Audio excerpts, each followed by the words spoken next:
Mom, is the money I'm sending enough to pay for Dad's treatments? No, my daughter. Your father got worse. The doctor said he won't survive. How far would you go to save the one you love? Sophia's story begins where many believe hope no longer exists. She was born poor in a simple house, but she was raised surrounded by something rare, true love. Her father, Mr. Manuel, was a bricklayer. He left before sunrise and returned exhausted, his body aching, but with a steady smile when he saw his daughter.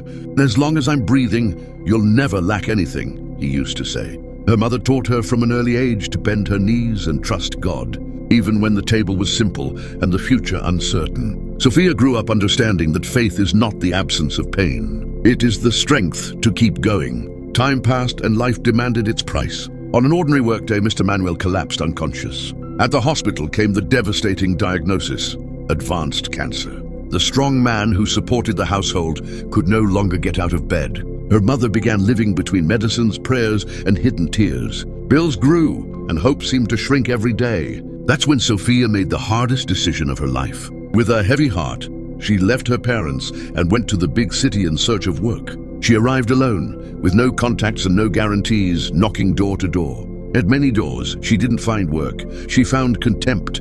"Get out of here. You starving girl. You're good for nothing."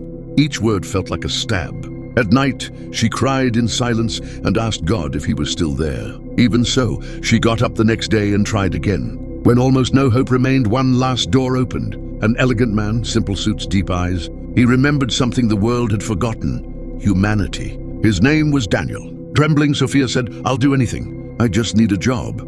Daniel felt his heart tighten.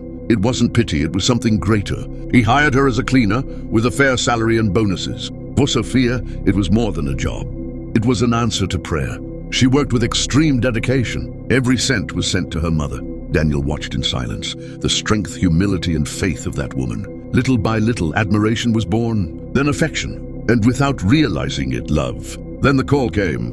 "Mom, is the money I'm sending enough to pay for Dad's treatments?" "No, my daughter. Your father got worse. The doctors said he won't survive." Sophia fell to her knees and cried like never before. She felt everything collapsing. Daniel heard everything. At that moment, he revealed the truth. He was the founder of an institution that helped cancer patients. Without thinking twice, he took over the entire treatment. Months later, the impossible happened. Mr. Manuel responded. He lived. With tears in her eyes, Sophia understood that God is never late. He turns pain into miracles and faith into victory. If this story touched your heart, comment, amen, and share so we can bring more stories of faith. God bless you.